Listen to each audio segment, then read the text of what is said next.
overall, we're working on a theme of together. My overall title for today, under the overall theme, was welcoming together. And I want to read this passage from 2 Kings chapter 4. If you want to read along with me, you can look it up, 2 Kings chapter 4. I'm going to be reading from verse 8. I'll maybe explain a little bit more as to why the choice of the passage as we go along. And because it's quite long, I was just going to get an audio version to play it so that you weren't listening to me all the time and get a change of voice.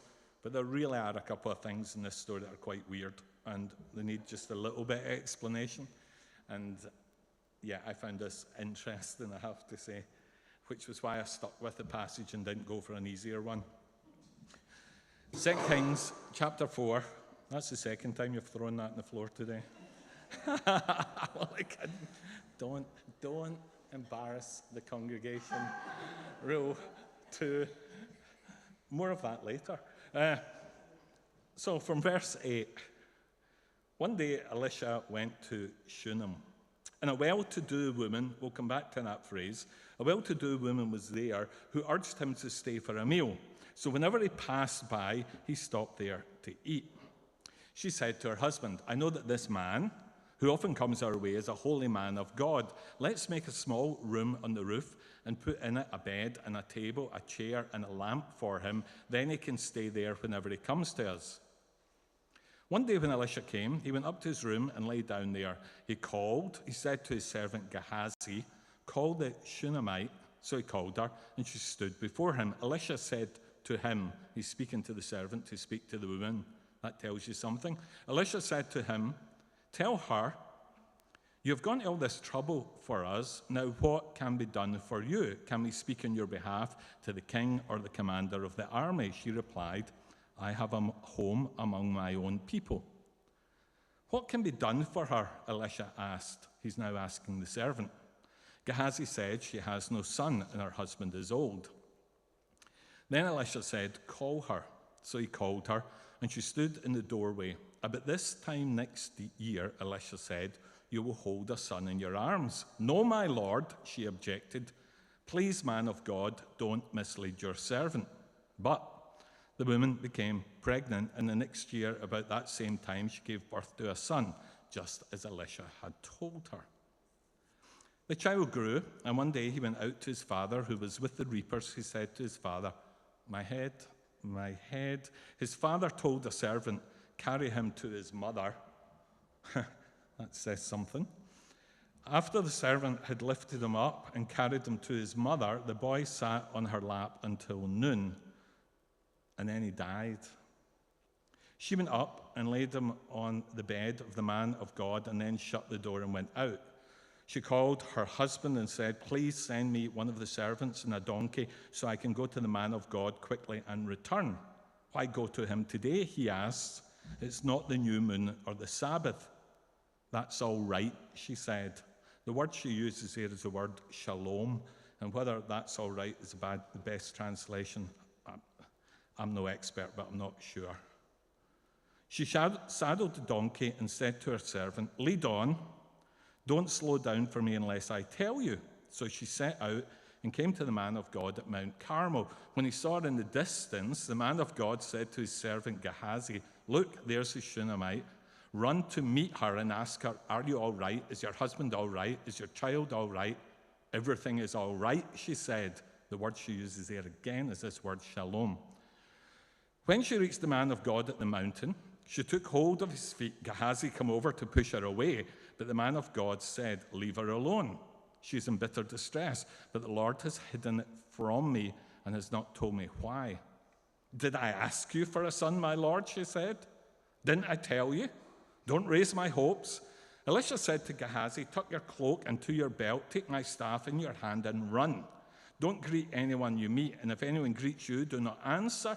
Lay my staff on the boy's face. But the child's mother said, as surely as the Lord lives and as you live, I will not leave you. Basically, she's saying, I'm not going without you. So he got up and followed her.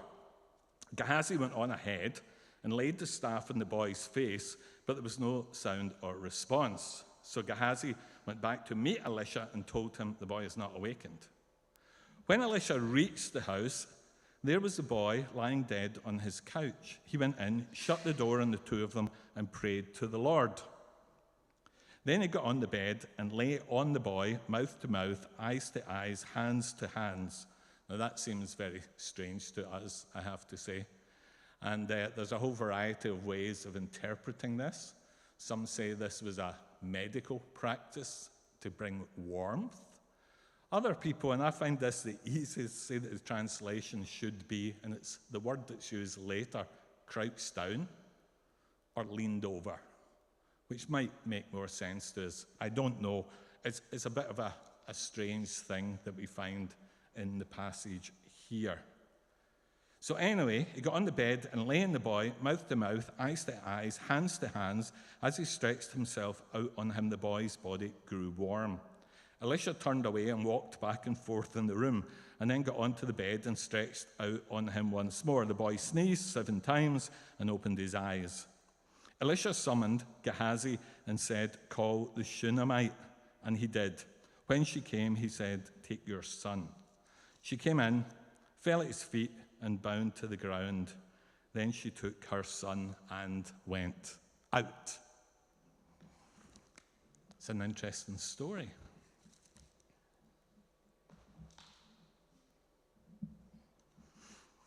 The hospitality industry is an industry that contributes a huge amount to the Scottish economy. But before there was the industry, there was the practice, the ancient practice of hospitality. A practice in which a person gives the friendly, the kind, and the generous treatment to a guest or a visitor or a stranger. Kind and generous treatment to a friend, to a guest, to a stranger.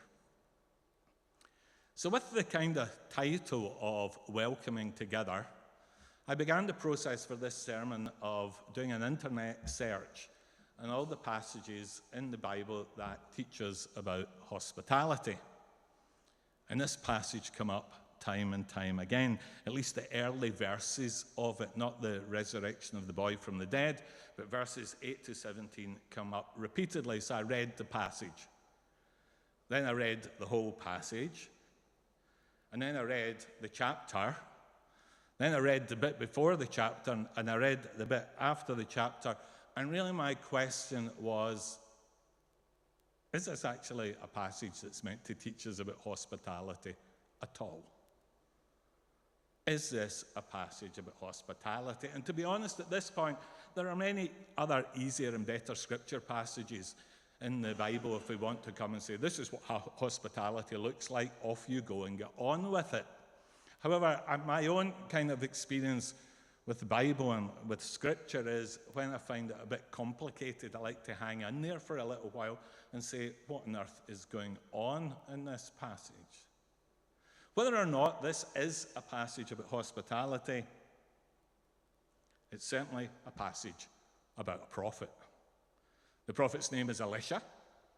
He's the lesser well-known successor to Elijah, and it's a miracle story. He performs a miracle.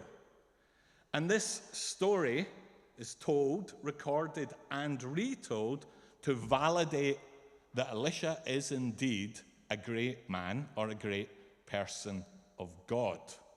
This is a story told to show us that Elisha is a good prophet. And when you read the whole chapter, this miracle is only one of 4 miracle stories that all come together. So we get Elisha and the widow's oil. First story, miracle story. Second miracle story, Elisha raises the Shunammite's son. Third, Elisha purifies the pot of stew. Brilliant story. Third, Elisha feeds 100 men. And these 4 stories together are intended to validate this is a good prophet. In the first story, there is a widow woman who has no money. She's in debt. And in order to save her and save her sons from being sold into debt, Elisha performs a miracle where her jar of olive oil keeps on producing so much olive oil, she can sell the olive oil, pay off the debt, and live happily for the rest of her life. At the price of olive oil today, that might be an understandable miracle. Then we get the second miracle story, which is the one that we have just read, which is the one of a miraculous birth and then a resurrection from the dead. In the third miracle story, a trainee prophet goes out foraging in the forest to get food, to make a stew, makes a stew, not realizing that some of the things that they brought back from the forest were poisonous. And you get one of the most brilliant lines, I think, in the Bible, because the people taste the stew and they shout, "O man of God, there is death in the pot." Now, whenever I tell this, and I have permission to tell what I'm about to say, whenever I tell this, I laugh, because I have a friend, Margaret Sutherland, who has forgiven but never forgotten what one of my colleagues did when he was preaching at Kirkintilloch. He was preaching this story of Elisha purifying the stew, and at the moment when he reached and they said, "O man of God, there's death in the pot," he commented, "This reminds me that I was at Margaret Sutherland's last week for dinner." Indeed. Never embarrass the congregation, eh? I don't know about death in the pot, but there was nearly the death of the preacher. He had to hire a food taster for the next month. Trust me, he paid for it. And then after this, we get the miracle story of where Elisha takes a small number of loaves, produces enough food to feed a large number of people, and they've even got food left over. Some of these stories about Elisha, we might think, oh, these are quite similar to stories of Jesus, and we're meant to make that kind of connection because these four stories together are designed to validate Elisha was a good prophet. He was a man of God. The one we read is particularly important. And later on in the book of Kings, when the king says to Elisha's servant, "Tell us about the great things a man of God is doing," he tells this story about the raising of the Shunammite's son. What we have in this chapter is part of a prophet's CV. Academics publish papers, prophets perform miracles. You can decide which one you would like in a time of trouble. Although you better hope that you don't get a trainee prophet, because they're not good enough even to tell whether the food they found in the forest is poisonous. But this is a CV. This is a story about Elisha and about how great Elisha actually was. However, when we read the story, it's a little bit, at times the prophet's behavior is a little bit unclear, a little bit ambiguous. And some people say this story is in there just to remind us the prophet might have been good, but he wasn't that good. Because there's a few things in this story that are not that clear. First of all, when he says to the woman, "How can I repay you?" he was going against the ancient rules of hospitality. Instead of accepting the gift, he was trying to change the relationship into something more transactional. Perhaps he didn't like the fact that this woman had helped him, a woman who he keeps at the door, a woman who he calls the Shunammite all the way through and never names, and who he likes to keep his distance from, which is why it all becomes very upsetting when she grabs his feet later on. Gehazi's like, "You can't do that to the prophet." The story here is just a little bit unclear. His desire to repay went against the rules of hospitality. She tells him, when he asks, "Do you want anything?" she tells him she is content. Indeed, he may give to her the gift of a son who she loves, but she never asked for the son. And the conversation takes place between him and the servant before it takes place with her. Later on, he doesn't know why she's so upset. He says, "God has hidden this from me." And when it comes to the miracle, he doesn't do a brilliant job early on. The whole staff thing in the face doesn't work. And at one point, we have him pacing the room. The story's a little bit ambiguous about Elisha the prophet. And some people would say that that is why it's in there. But whether or not this is a story about hospitality, it's most certainly a story about Elisha. It's also the story of the woman. In many ways, in this story, her light shines brighter than his. She's an unnamed woman. Elisha's named. My goodness, even the male servant is named, but she is not named. She's kept somewhat in the story within her social conventions. There is a husband, interestingly, who's always only referred to as the husband. But the woman is somehow presented to us in the story as being of slightly lesser significance, but the person telling the story does something really interesting. They describe her as a great woman. The NIV translates that, a well-to-do woman. It's a terrible translation. Another translation describes her as wealthy. Another describes her as prominent. If this had been a man, that word would have been translated in a way that emphasized her character and her quality rather than her wealth or her status. She's a great woman. What made her a great woman? We don't know. Well, we do know what happens in the passage. It's an unnamed woman who sees the prophet traveling. It's an unnamed woman who invites him to dinner. It's an unnamed woman who discerns he's a holy man. It's an unnamed woman who suggests that they build a room for him. It's an unnamed woman who comes up with the interior decoration for the room. It's an unnamed woman who tells the prophet that she doesn't need anything. It's an unnamed woman who has to live with the consequences of the prophet's actions. It's an unnamed woman who has to hold her sick child. It's an unnamed woman who has to deal with his death. It's the unnamed woman who says that she's going to go and see the prophet. It's the unnamed woman who refuses to deal with the servant. It's the unnamed woman who breaks the conventions, holds his feet, and holds him to account.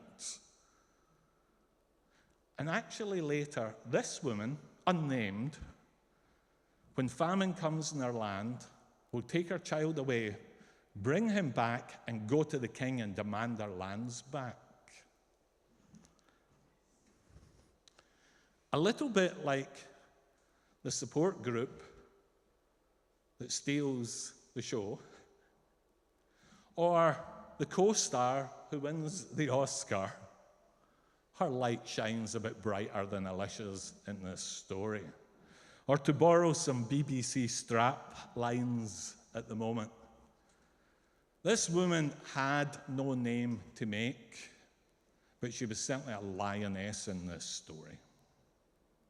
This may or may not be a story about hospitality, but it's certainly a story about women, and it's also a story about God. Walter Wangerin, when he wrote his book, which is a novel of the Bible, called it the Book of God. And when we read the Old Testament stories, our task is to try and ask the question, what is this teaching us about God? Where do we see God in this? What can we hear about God through this story? And in asking that question about where is God in the story,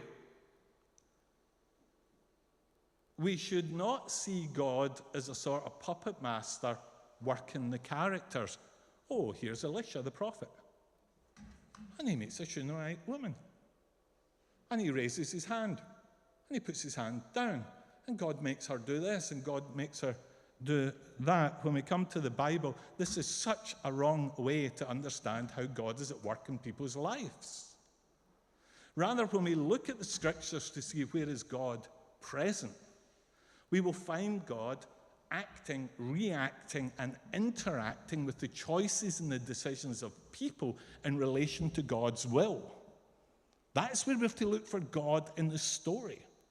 And if you were to say to me, well, Stuart, what is God's will in this story? Well, let's go back to the miracles. God's will in this story is that no one should ever be enslaved or have their families broken up because of their debt. God's will in this story is that where there are forces of death, he wants to bring forces of life. God's will in this story is that where there are things that are poisonous, he wants to turn them to the good. God's will in this story is that people would have enough food to eat. This is God's will in this story. And this will is worked out, though, through the actions and the interactions of the choices and the decisions of people. And in this story, A child is raised from the dead that reminds us of our resurrection, which is to come, that reminds us of the fact that God is indeed working in the world through all of the things that are happening, not like the puppet master, but acting and reacting and interacting. This, whether or not it's a story about hospitality, it's certainly a story about a prophet, and a story about a woman, and a story about God who raises the Shunammite son from the dead, as he will raise his own son from the dead, in order to raise all people from the dead, to say that in the end death does not have the last word. Is this a story about hospitality? I actually don't think so. So I shouldn't have used it for today. However, hospitality is the context in which these events take place. And that perhaps shouldn't surprise us, because God, in God's self, is a God of hospitality, one who desires to show welcome and kindness and generosity to visitors, to guests, and indeed to strangers.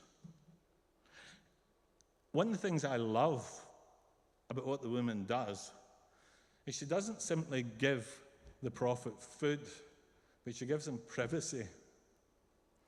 And when we think about our welcome to other people, I think it's very important for us always to remember that at the same time as we want to include people in, we also want to give them space, the space to be themselves. For me, this is about empowering people, not merely to be at home, but to feel at home. In this, and I did it this morning, although I know you all knew my name, later years at Kirkintilloch, I started to do something very similar as I do here. I get up and I go, "Hi, my name's Stuart. I'm one of the pastors here." And someone came up to me at Kirkintilloch and goes, "Why do you do that? We know your name." I said, "I'm not doing it for you." I said, "I'm doing it for the people who don't know who I am, to give them a little bit of power so that they may not simply be at home, but they can feel at home." Is this a story about hospitality? I don't know, but hospitality is certainly the space in which this story finds a source to happen as people are brought into contact with one another.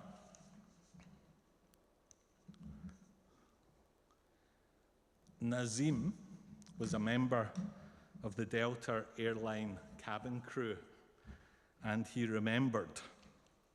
The captain handed me, he said, a printed message. The message said this: "All airways over the continental US are closed. You have to land as soon as possible at the nearest airport. Let us know where you're going to land." It was quickly decided that the nearest airport was 400 miles away, behind our right shoulder in Gander, on the island of Newfoundland, Canada.